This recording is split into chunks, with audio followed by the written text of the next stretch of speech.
നമസ്കാരം. ഈ കോൺഗ്രസിൻ്റെ നല്ല കാലമൊക്കെ ഏറെക്കുറെ അവസാനിച്ചു തുടങ്ങിയെന്ന് പറയേണ്ടി വരും. കാരണം അതുകൊണ്ട് തന്നെയാണ് ഇപ്പോൾ വി ഡി സതീശൻ മാധ്യമങ്ങളുടെ മുന്നിൽ വന്നുകൊണ്ട് പച്ചയ്ക്ക് പറഞ്ഞാൽ തെരഞ്ഞെടുപ്പ് പ്രചരണം നടത്തുന്നത്. തെരഞ്ഞെടുപ്പ് പ്രചരണം എന്ന് വെച്ച് കഴിഞ്ഞാൽ അവിടെ അത് പറ്റില്ല. ആഗോള അയ്യപ്പ സംഗമം നടത്തി. അപ്പോൾ ആഗോള അയ്യപ്പ സംഗമവുമായി ബന്ധപ്പെട്ടിട്ട് ഭക്തരെ കപട ഭക്തനായി മുഖ്യമന്ത്രി മാറുന്നു. അവിടെ കപട ഭക്തിയുടെ ഒരു പ്രദേശമായി അത് മാറുന്നു. അത് ഭക്തിക്ക് വേണ്ടി നടത്തിയതല്ല എന്ന് എന്തുകൊണ്ടാണ് വി ഡി സതീശൻ മനസ്സിലാക്കാത്തത്? അവിടെ ഒരു ആഗോള അയ്യപ്പ സംഗമം എന്ന് പറഞ്ഞു കഴിഞ്ഞാൽ അവിടെ ഒരു ഭക്തി സാന്ദ്രമായ ഒരു അന്തരീക്ഷം, അവിടെ നിലവിളക്ക് കത്തിച്ച് വെച്ച് ചന്ദനത്തിനെയും കത്തിച്ച് വെച്ച് അവിടെ ഭജന പാടാൻ വേണ്ടിയിട്ടല്ല അവിടെ ആൾക്കാർ കൂടിയത്. അവിടെ നടന്നത് എന്താണ് എന്ന് കൃത്യമായി ഈ പറയുന്ന വി ഡി സതീശൻ അറിവുള്ള കാര്യം തന്നെയാണ്. എന്നിട്ട് പോലും കപട ഭക്തി കാണിക്കുകയാണ് എന്നാണ് പറഞ്ഞത്. നേരത്തെ ഇതിനു മുമ്പ് പറഞ്ഞിട്ടുണ്ട്, ഒരു ഭരണാധികാരിയെ സംബന്ധിച്ചിടത്തോളം ഇത്തരത്തിലുള്ള കോൺക്ലേവുകൾ അല്ലെങ്കിൽ ഇത്തരത്തിലുള്ള പരിപാടികൾ നടത്തുന്നത് കൊണ്ടുണ്ടാകാവുന്ന മെച്ചം, ഒന്ന്, ഒരു വികസന കാര്യങ്ങൾ ജനങ്ങളിലേക്ക് എത്തിക്കുക. എവിടെയെങ്കിലും ചില തെറ്റിദ്ധാരണകൾ ഉണ്ടെങ്കിൽ ആ തെറ്റിദ്ധാരണകൾ തിരുത്തപ്പെടുന്ന രീതിയിലേക്ക് തിരുത്താൻ ഏതൊരു ഭരണാധികാരിക്കും അർഹതയുണ്ട്, അവകാശമുണ്ട്. ആ അവകാശത്തെ വേണ്ടും വിധത്തിൽ വിനിയോഗിക്കുക എന്നുള്ളതാണ് കൃത്യമായി പിണറായി വിജയൻ ചെയ്തത്.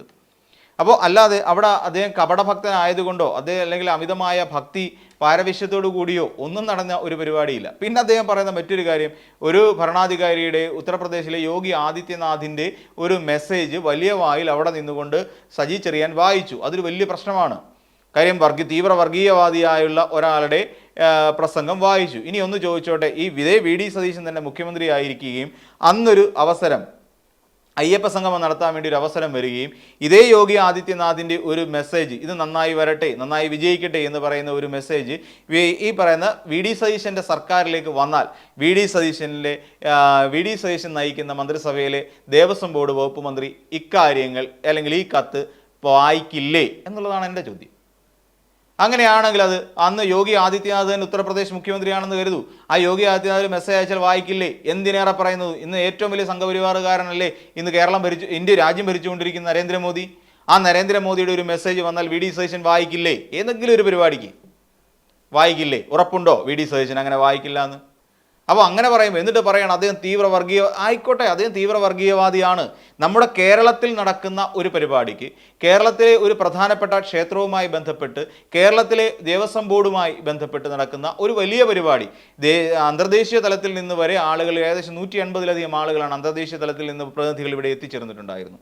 അപ്പോൾ അത്തരത്തിലുള്ള പ്രതിനിധികളുമായി നടക്കുന്ന ഒരു വലിയ പരിപാടിക്ക്, രാജ്യത്തിൻ്റെ പല ഭാഗങ്ങളിൽ നിന്നുള്ള പ്രതിനിധികളുമായി നടക്കുന്ന ഒരു പരിപാടിക്ക് ഒരു സംസ്ഥാനത്തിൻ്റെ മുഖ്യമന്ത്രി കൊടുക്കുന്ന ഒരു സന്ദേശം വായിക്കുന്നതിൽ എന്താണ് തെറ്റ്? അവിടെ എന്താണ് വർഗീയത?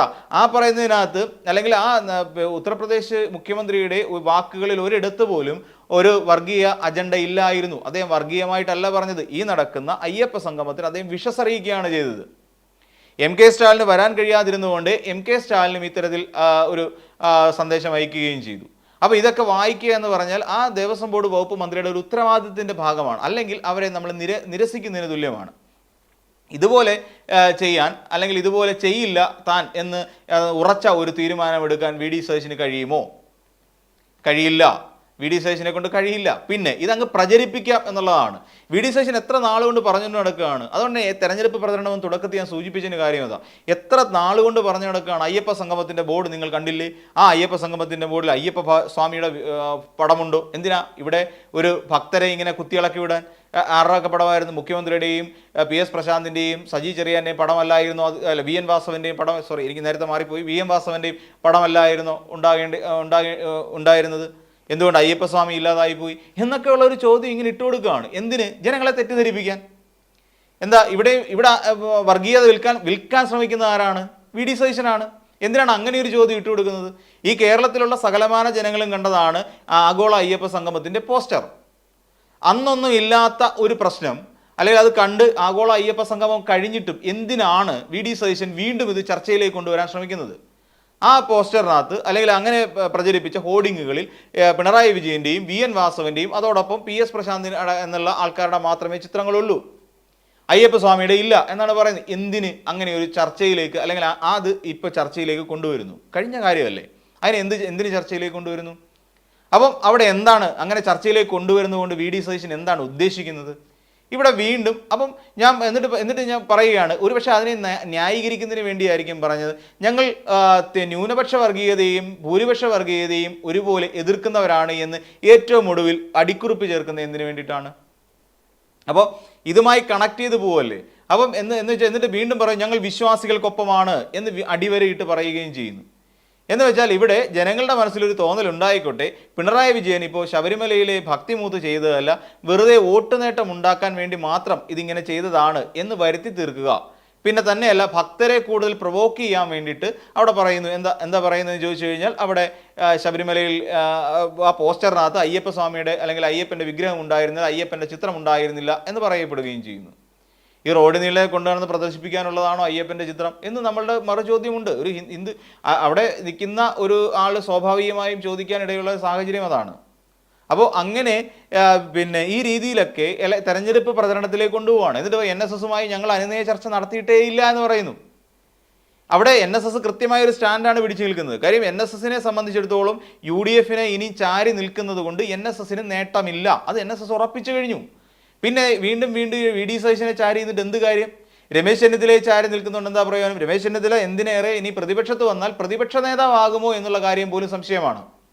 അപ്പോൾ ആ സാഹചര്യത്തിൽ എന്തിനാണ് ഈ ഒരാൾക്ക് വേണ്ടിയിട്ട് NSS അങ്ങോട്ട് ചാരി നിൽക്കുന്നത്? അപ്പോൾ അതിൻ്റെ ആവശ്യമില്ല. അതുകൊണ്ടാണ് ഞങ്ങൾ അനുനയ ചർച്ചകൾ നടത്തിയിട്ടില്ല എന്ന് പറയുന്നു. എന്നാൽ ഞങ്ങൾ NSSനെ കുറ്റം പറയുന്നില്ല എന്നും പറയുന്നു. അപ്പോൾ VD സതീശൻ മൊത്തത്തിൽ ഇങ്ങനെ റിലേ വിട്ട് നിൽക്കുകയാണ്. അപ്പോൾ ഇപ്പോൾ ഉള്ള ഒരു അവസ്ഥയെന്ന് വെച്ച് കഴിഞ്ഞാൽ, ഞങ്ങൾ വിശ്വാസികൾക്കൊപ്പം എന്നൊരു പ്രതീതി ജനിപ്പിക്കുക, ഞങ്ങൾ അതുകൊണ്ടാണ്. അതേസമയം ഇടതുപക്ഷ സർക്കാർ അങ്ങനെയല്ല, വിശ്വാസികൾക്കൊപ്പമല്ല എന്നിങ്ങനെ വരുത്തി തീർക്കുക. എന്നിട്ട് അവിടെ ഞങ്ങൾ അതിന് പോയിട്ടില്ല, ഞങ്ങൾ അങ്ങനെ പോയി അപഹാസ്യരാകാൻ ഞങ്ങൾ ആഗ്രഹിച്ചിരുന്നില്ല, സർക്കാർ ഇപ്പോൾ അപഹാസ്യരായത് കണ്ടിട്ടില്ലേ? സർക്കാർ എന്താ അപഹാസ്യരായി? സർക്കാർ നടത്തിയ പരിപാടി കൃത്യമായി നടപ്പിലാക്കാൻ കഴിഞ്ഞു. സർക്കാരിന് എന്താണ് പറയേണ്ടിയിരുന്നത് എന്നുള്ള കാര്യം കൃത്യമായി പറഞ്ഞു കൊടുക്കുകയും ചെയ്തു. എന്താണ് സർക്കാർ പദ്ധതി ഇടുന്നതെന്നും കൃത്യമായി പറയാനും കഴിഞ്ഞു. ഇവിടെ നമ്മൾ മനസ്സിലാക്കേണ്ട ഒരു കാര്യം, ആഗോള അയ്യപ്പ സംഗമത്തിന് ബദലായി ഒരു പരിപാടി നടത്തിയെന്ന് നമ്മൾ അറിഞ്ഞു. ബദൽ സംഗമം പന്തളത്ത് വെച്ച് നടന്നിരുന്നു. ഇതിനെ രണ്ടിനെയും കമ്പയർ ചെയ്യാൻ കഴിയില്ല. കാരണം എന്താണെന്ന് ചോദിച്ചു കഴിഞ്ഞാൽ, ഇവിടെ ആഗോള അയ്യപ്പ സംഗമം എന്ന് പറഞ്ഞുകൊണ്ട് നടത്തിയെടുത്ത് അവിടെ വന്നത് തീവ്ര വർഗീയവാദികളായിരുന്നില്ല എന്നുള്ളതാണ് പിന്നെ നമ്മൾ മനസ്സിലാക്കേണ്ടത്. അവിടെ വർഗീയവാദികളായിരുന്നില്ല.